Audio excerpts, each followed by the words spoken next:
Good morning, Eric. How about introducing yourself and what PA Lyme is? And could you tell us a little bit about the history of the organization and everything you do? Good morning, Andy. Thank you for having me on today. I am the president of PA Lyme Resource Network. We are the state's largest 501c3 nonprofit. We have a mission of for Lyme disease and tick-borne diseases, education, spreading awareness, training, doing education, prevention seminars. As a nonprofit, we have 18 support groups in the state of Pennsylvania. Each of those support groups are run by an individual, all volunteer. Either they have Lyme disease or their child has Lyme disease. So as an organization, we hold an awful lot of prevention education, seminars and trainings. We do medical conferences for doctors on advanced Lyme training, patient conferences. We have a referral network of Lyme literate medical doctors. We get involved with advocacy, helping push proper legislation in the state of Pennsylvania.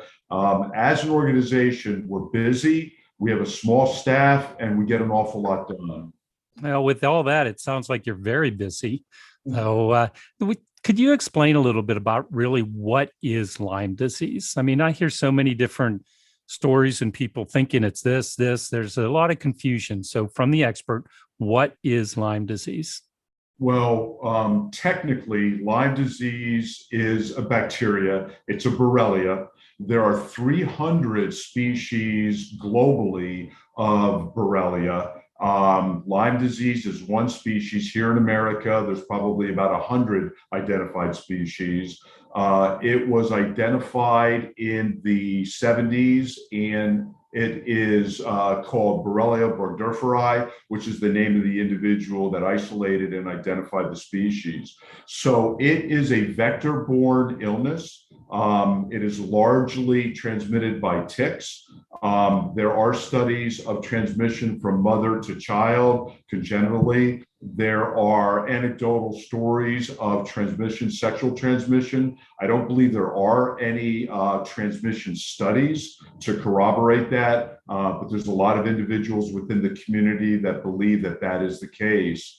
The challenge with Lyme disease is, and maybe the best place to start is, how does it express itself within the body? And if it's okay, allow me to go to a screen share and I will be able to share a little bit of information. Yeah, please do.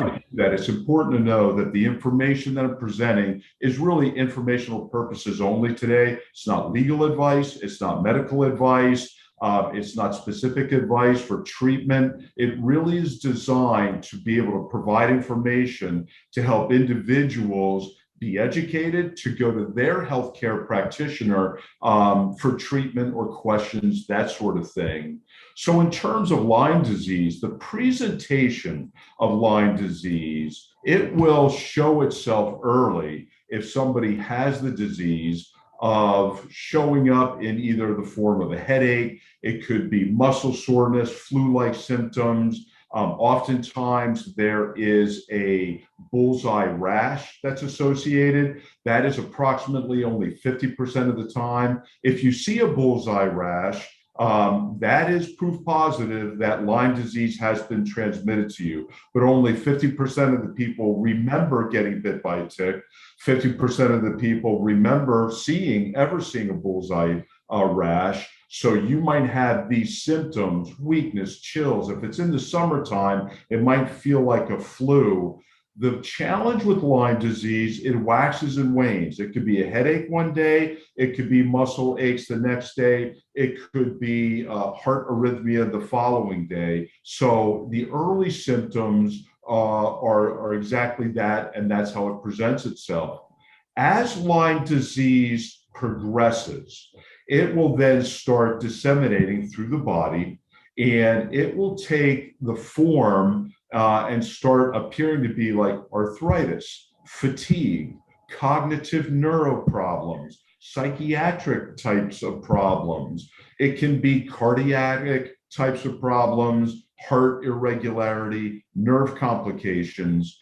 The challenge with Lyme disease and all tick-borne diseases, as I'll talk in a moment, is it resembles a lot of other diseases: MS, Parkinson's, chronic fatigue, fibromyalgia, arthritis, neurocognitive. So if people don't remember a tick bite, if they end up having a tick blood test and it comes back negative, they might not attach their symptoms to Lyme disease, but this is how it presents itself.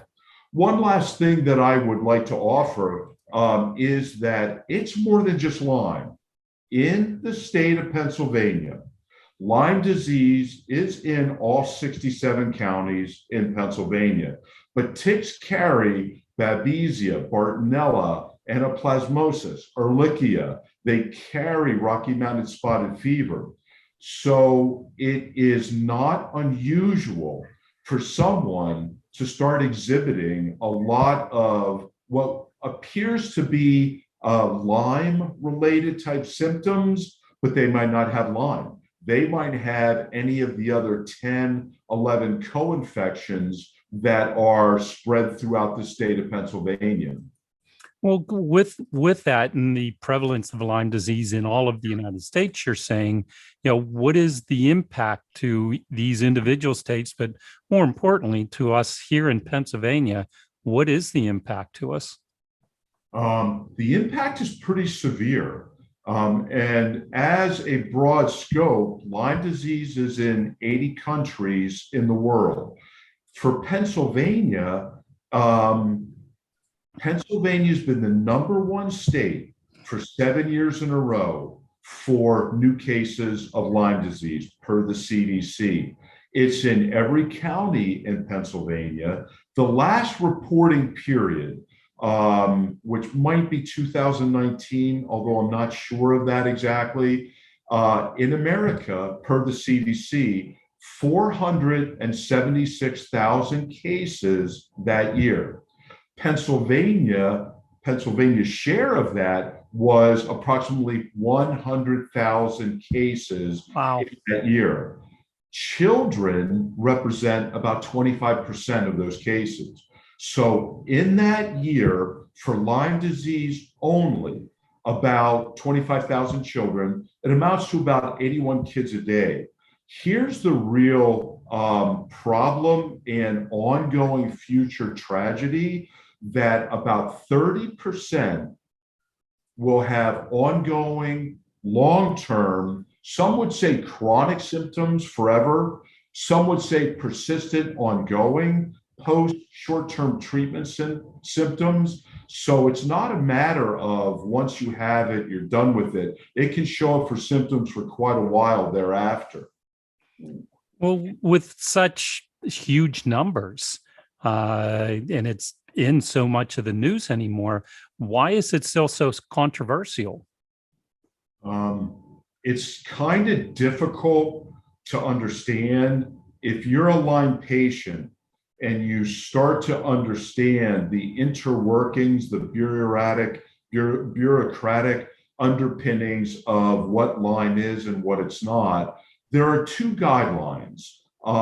There's the original guidelines by the Infectious Disease Society of America, and largely infectious disease doctors in America, in Pennsylvania, subscribe to this old standard.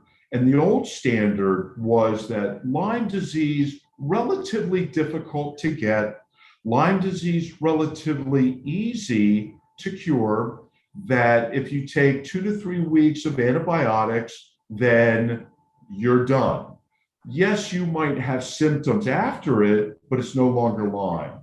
And it really is in maybe the last decade or longer that a specialized academic medical society, ILADS, International Lyme and Associated Diseases Society, they came out and said that those old guidelines isn't keeping up with the new science, the new research. What they say is Lyme is relatively easy to get, relatively easy to spread. It's difficult to eradicate. You probably want to take 4, 6, 8 weeks of long-term treatment, antibiotics. And this is probably the most important. If you have ongoing symptoms, keep treating. And there's many ways that you can do that, but don't stop treating just because it's an artificial deadline of 2 weeks or 3 weeks. Here's the other challenge of why it's so controversial. There's no gold standard of blood tests. So the blood tests, the ELISA test and the Western blot test, those tests are about 40 years old. They are unreliable, and they will be 50% negative when those test results come back. And even the CDC will admit that. Even infectious disease doctors will admit that. They'll say, hey, we don't have good tests. And if it comes back negative, it's a 50-50 flip of the coin if you really have it or not. And so for all of those reasons, that adds to the controversy, most definitely. Well, with what is being done here in Pennsylvania to mitigate the Lyme and the tick-borne disease issues? Well, in Pennsylvania, in 2014, the first Lyme legislation was enacted, Act 83. And that is to set up through the Department of Health a mechanism for educating the citizens of Pennsylvania, awareness, education, how to get information. Through that, it created a tick-borne disease working group. So currently, the Department of Health in Pennsylvania, through the leadership of Dr. Johnson, they have a tick-borne working group that they meet on a regular basis. They are setting out particular guidelines, and they are also spreading the word.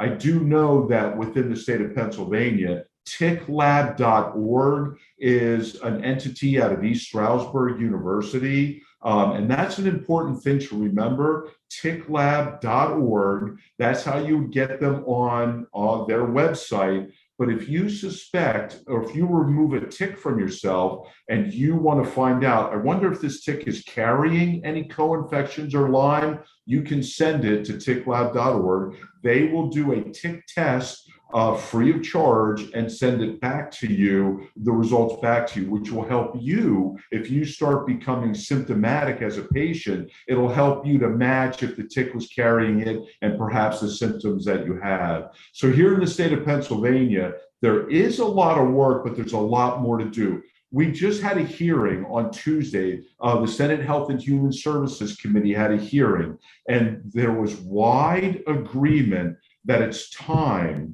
for the state of Pennsylvania to really look at better testing of patients and better treatment protocols for patients. And I think that's where this is going to be going in the future. Well, as the expert, what can you tell us as homeowners or as residents of Pennsylvania that we could take to prevent ticks from putting insecticides in our yard, or there, preventative things that we could put on our clothing or skins when we're out in the woods? What do you recommend that we do to help prevent this? It's a good question. It's a very, very valuable question for a couple of reasons. If anyone in your audience, anybody hearing this, if they have Lyme disease, they can, or had it currently passed, they cannot risk a chance of reinfection. It could be very bad. For individuals, parents with children, this is what we suggest, that when you look at the habitat in Pennsylvania, be aware of your surroundings. Ticks live where there's shade. Ticks live where there's moisture. Ticks live under leaves, under logs. They will live outside of sunshine. They'll live by stone walls or by brick walls. So ticks are out there. They're carried. The first host is going to be a white-footed mouse. So when the eggs turn into larvae and the larvae become nymphs, the first blood meal of a nymph typically is a white-footed mouse. This is everywhere that mice live. So be aware of your surroundings. Also, be aware of what's called questing. So you're going to notice there at the top, In the leaves, the ticks are going to get on the top, waiting to attach to a host. The ticks are also going to be in the wood pile, waiting to attach to a host, a deer walking by, a human walking by, an animal walking by. Questing is the act of where the tick will climb to the top of the grass, the top of the foliage, and wait. They're opportunistically just hanging on, blowing in the wind on top of the grass, waiting to attach to a host that goes walking by. The slide at the bottom, you can see the clear delineation. On the right is the mown area, the lawn that has been cut, and on the left, that borderline is very much a high-risk area. So avoid those areas. Be careful when you're out there kneeling, crawling, gardening. Just know you're in the area where the ticks live and you run the risk. So here's what you would want to do. You would want to spray your clothing, spray your socks, spray your shoes, spray your pants from the knees down, vitally important. This is spray that you can get anywhere, Lowe's, Home Depot, Bass Pro, any of the outdoor shops. In addition to that, it's important to note when you spray your shoes, you're increasing your protection by 74 times. You can also go online and look at companies where you can buy clothing that's pre-treated, or you can send them your clothing and they'll treat it for you and send it back. So clothing protection and then personal skin protection, bare skin. I like using a product that does not have chemicals, but there's products that are chemical free, all natural, products that do contain a little bit of DEET. We recommend, forgive me, getting it on your skin, your hands, on your face, keep it away from your eyes, put it on your hat. This is going to help to be your protection as you going forward. So proper awareness is important. Last thing in the question that you covered is, in your yard, in your backyard, move the swing set away from the edge of the grass. You can put a tick border, either with stones or cedar mulch, by where the actual foliage, the woods are. You want to keep your grass cut frequently, and you want to reduce that area. You want to move leaf litter. You want to move piles of twigs and logs. Remember, moisture and where they can hide is where they live. Okay, well, say we did all this and we're doing everything we can to prevent it, but you still get bit. Now, what do you do? If you get bit, and remember, only 50% of people remember, but if you have a tick bite, you want to remove it as accurately, as well as you can. Allow me to share with you what that might look like. So this is an example of a tick that's embedded. You would want to get underneath the tick and gently lift it up. Needle nose tweezers. There's a lot of tick removers. You can go online, but you want to gently lift it. When a tick attaches itself, it puts a little bit of cement on it. It adheres itself. So you want to lift it up gently. Don't burn it out. Don't twist it out. Don't squeeze it out. Don't put Vaseline on it. When you actually remove it, then if you want to send it to ticklab.org, put it in a cotton ball, add a little bit of moisture, stick it in the freezer, go online to ticklab.org, download the information, and mail them the tick. Okay. We do not recommend flushing it down the toilet. We recommend really sealing it, frozen bag, and then go ahead and get it tested. And so if you are bit by a tick, the question a lot of people say is, well, what should I do?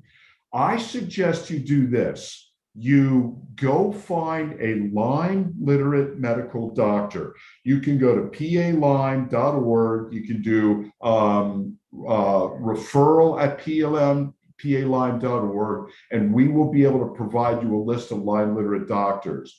You would want to go to your doctor, track your symptoms, keep a log. Are you exhibiting any symptoms? Pay attention to your body. Pay attention if you see a rash. If you do, then it's Lyme disease. If you don't, you still may have it. You're just not exhibiting a rash. Some doctors will be assertive and give 4 to 6 weeks of doxycycline. Some doctors will say, let's take a wait and see. If you start showing any symptoms, then we'll give you some treatment. Personally, I don't agree with that. I think you're better off being aggressive 4 to 6 weeks, and you have nothing to lose by going ahead and doing that. And so to extend that, what do you think if you need to do if you do have Lyme disease? Well, if you believe you have it, what I would encourage you to do is get tested, get your blood tested, send it to a handful of maybe the 5 or 6 CLIA approved laboratories that your doctor would do a blood draw, would then send your blood to a handful of laboratories where not only are they going to test for Lyme disease, we would also encourage you to test for Babesia, test for Bartonella. Those 3 are called the 3 Bs, Borrelia, Bartonella, Babesia, and I would want to test to see, am I carrying any of those, if I have any of those. If you do, you want to start treatment, I would be very active, I'd be very upfront, I'd be very diligent, and I would encourage the person get tested. If you show positive results, follow your Lyme literate doctor and use a treatment protocol until your symptoms go away. Okay. Well, in the news now, I'm hearing stories about a vaccine. There's vaccines for everything now, but now they're talking about a Lyme vaccine. What can you tell me about it? Are you aware of it? And how is this being, in the Lyme community, how is this being received? I am aware of it. In the Lyme community, it's still an unknown. I will say we have questions. There's a little bit of skepticism, to be honest with you. And the reason is there was another vaccine called LymeRix, I believe in the late 90s, that was put onto the market as a Lyme vaccine, and it was pulled relatively quickly from the marketplace. We believe the reason it was pulled was a larger percentage than what they anticipated. It actually gave them Lyme disease. So that's my personal opinion of why they pulled it. The new vaccine, probably they're going through clinical trials right now. I believe there's 3 phases of the clinical trials. I believe they're now in the 3rd phase. It's a vaccine that's relatively interesting, that when you get the vaccine, what it does is it inoculates your blood so that when you get bit by a tick, the tick, when it bites you and gets a blood draw, when your blood goes into the tick, into the inner gut of the tick, your blood's been inoculated, it will kill the Lyme bacteria in the tick so that when that tick spits it back into you, it's not carrying a high concentration of that particular bacteria. Here's the challenge, though. It does nothing for Babesia, Bartonella, Anaplasmosis, Rocky Mountain spotted fever. I am genuinely concerned of a couple of things. People that get vaccinated say, well, I'm now good. Well, no, you're not. It's only for Borrelia burgdorferi, none of the other co-infections. And people might say, well, now I've got a shield of armor. I don't have to be so concerned anymore. I can just go out there willy-nilly, and people will have a false sense of security. So that causes concerns. Wow. Eric, all this I love the information. It's amazing. How can people reach PA Lyme to get your support, the support of your organization, and also to find a Lyme literate doctor, to get referrals? What's the best way for people to reach your organization? Go online and just Google for PA Lyme. It's palyme.org. That's our website. You're going to find a wealth of information, educational information. So this is the type of information: pamphlets, brochures. We have 18 regions in the state of Pennsylvania. We have a Lyme literate medical doctor referral network. So just go to palyme.org. So if you're a teacher, if you're in schools, if you're a parent, we have field trip information, a tick bite document that you can use. We have posters for nurses. So there's just a wealth of information online. One thing, and we really appreciate the opportunity to be a part of this. 100% volunteer organization. Nobody gets paid. We do it because either we have Lyme or our children have Lyme. So we ask the public patience. We do our best to get back to people immediately. Sometimes immediately might be 48, 72 hours. But we do our hard darndest to be able to be very responsive in the community. And we're there to help. So please utilize us. Oh, Eric, we appreciate everything that your organization is doing, especially here in Pennsylvania, since we seem to be the hot spot of the entire country. So lucky us again. But any last thoughts or closing comments or anything you'd like to make for our audience?